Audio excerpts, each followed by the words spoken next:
Hello, everyone. I need to interrupt this before it spirals into fantasy territory. I don't tell people that specific relationships are destined or that this is it in some cosmic sense. That removes your agency and sets you up for disappointment if reality doesn't match the promise. What I will explore is whether there's genuine momentum building with someone, what that momentum actually means, and critically whether engaging serves you or just feels dramatic. Let's separate signal from noise. Magnitude doesn't equal meaning. Something can feel enormous, all consuming, like the most significant thing that's ever happened to you, and still not be what you think it is. Intensity creates the illusion of importance. Big feelings make us believe we're experiencing something rare, fated, cosmically orchestrated. We mistake the size of our emotional response for evidence of the relationship's objective value, but feelings lie. Or more accurately, feelings tell truth about what's happening inside you, your wounds, your needs, your patterns, while telling you almost nothing reliable about the other person or the relationship's actual potential.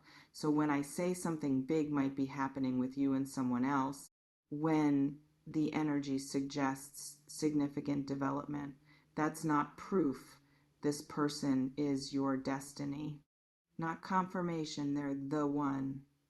Not guarantee that magnitude translates into longevity or health or compatibility. It just means something's moving. Something's intensifying. Something's approaching visibility that's been building beneath the surface. And you need to navigate that with eyes wide open, not closed in rapturous certainty that the universe is delivering your person. Who does your nervous system immediately point to when you read this? Notice the physiological response before the mental justification, because here's what big might actually indicate.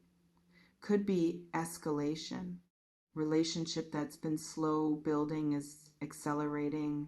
Dynamic that's been casual is getting serious. Connection that's been ambiguous is clarifying into something explicit. And that acceleration, it creates momentum. Forward motion that feels exciting, validating, like finally something's happening after a period of stagnation or uncertainty. Or it could be collision, two people with unresolved tension finally addressing it. Feelings that have been suppressed demanding acknowledgement, truth that's been avoided forcing its way into the light, and that collision, it creates drama. High emotion, confrontation, the kind of intensity that feels significant whether or not it's actually productive or could be ending. Relationship reaching its natural conclusion. Dynamic that's been limping along, finally dying. Connection that should have ended earlier, finally getting the closure it needed. And that ending it feels big because endings always do. Because loss activates us even when what we're losing wasn't serving us. See how something big could mean vastly different things?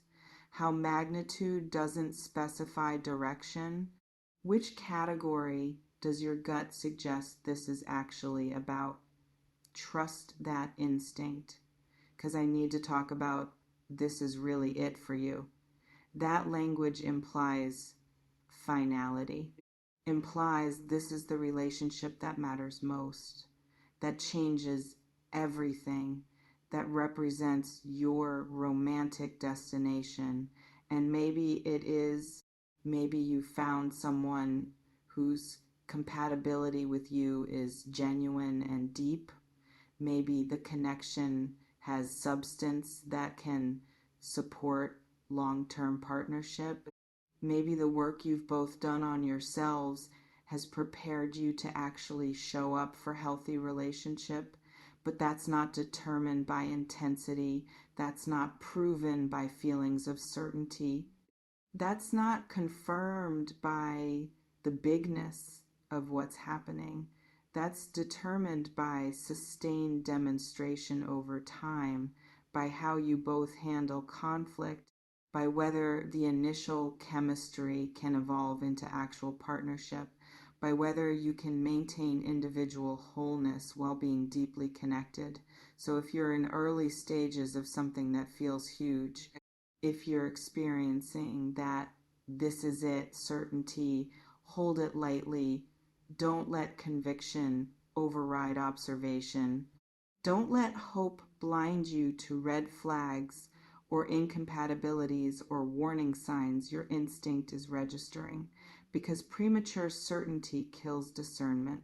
And discernment is what actually protects you from investing in people who feel significant but aren't actually good for you. Can you hold possibility without collapsing into certainty? This is crucial skill for navigating intense connection. Because here's what actually makes something big in meaningful sense. Not how it feels in the moment. Not the intensity of attraction or the magnitude of emotional response, but what it requires from you, what it asks you to become, how it stretches your capacity for vulnerability, honesty, presence, commitment. Real significance shows up in the growing, not just the feeling, in becoming more of yourself, not less, in expansion of what you're capable of, not contraction into old patterns dressed up as new relationship. So if something big is happening, if there's genuine development with someone, ask yourself, is this making me more myself or less? Is this expanding my capacity or confirming my limitations? Is this calling me toward growth or just activating familiar wounds in compelling ways? Those questions tell you whether big equals meaningful or just equals intense. What's your honest assessment based on those criteria? Don't reach for the answer you want. Reach for the answer that's true. Because I want to address different positions you might be in.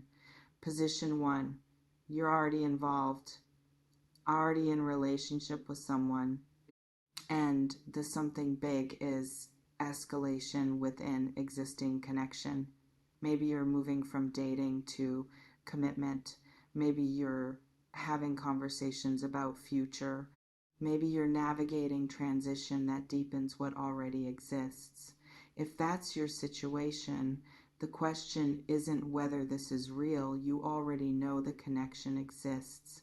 The question is whether the next level you're approaching is built on solid foundation or just on momentum and hope. Take stock, assess honestly. Don't let excitement about progression override clear seeing about whether what you're progressing into actually serves you.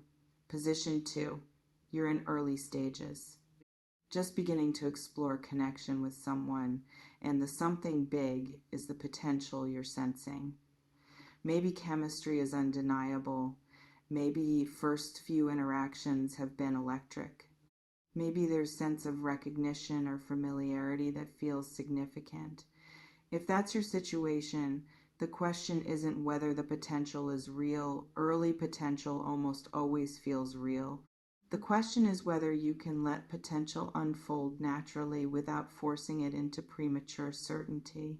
Stay present, stay curious, let the connection reveal itself over time rather than deciding what it is before you actually know.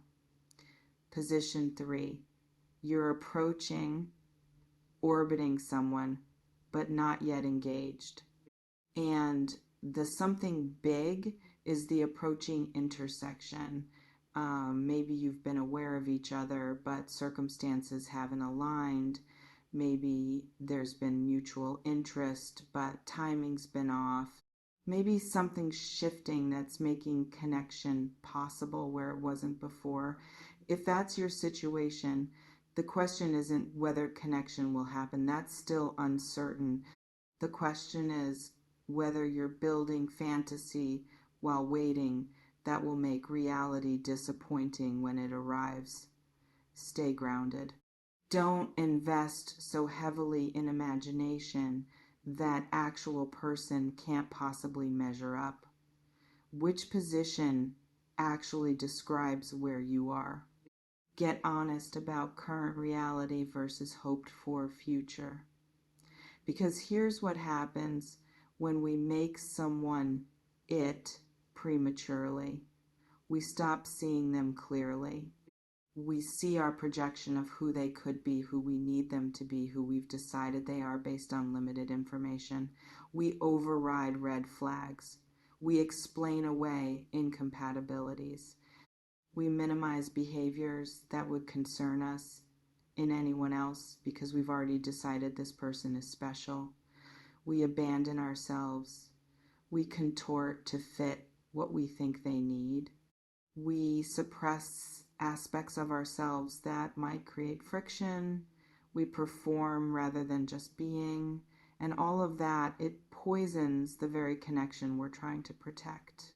Because relationships built on fantasy, on willful blindness, on self-abandonment, they don't last. They can't. The foundation is too unstable.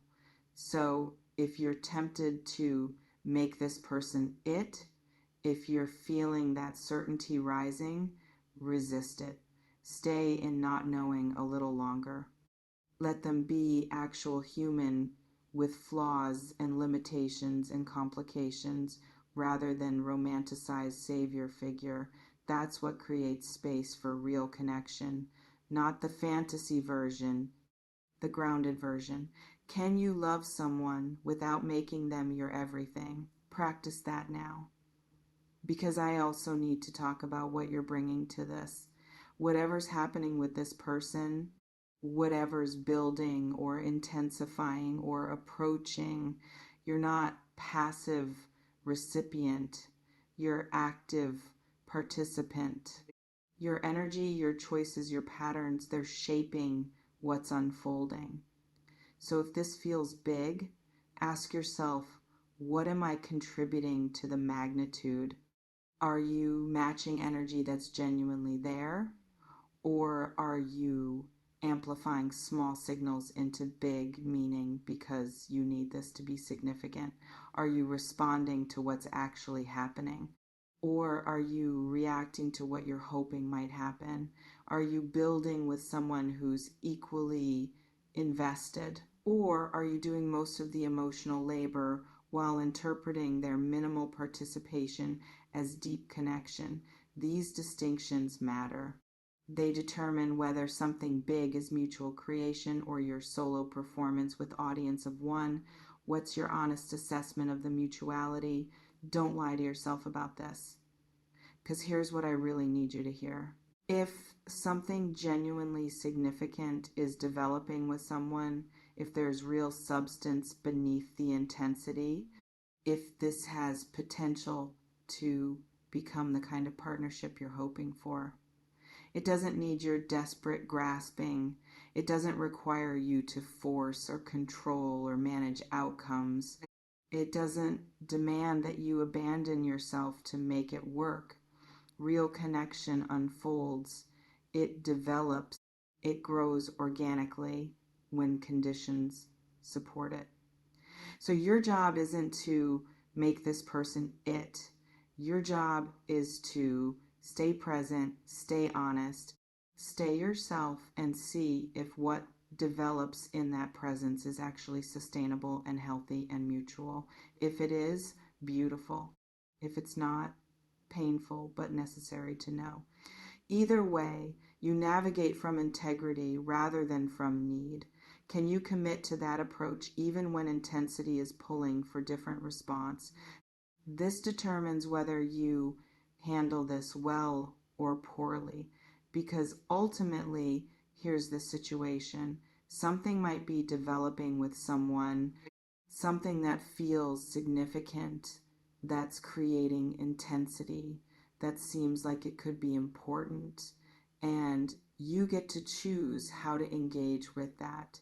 You can dive in head first, decide this is your person, commit to narrative about destiny and cosmic timing and this being it, or you can stay grounded, stay present, stay open to discovering who this person actually is and what the connection actually offers without needing it to be more than it is.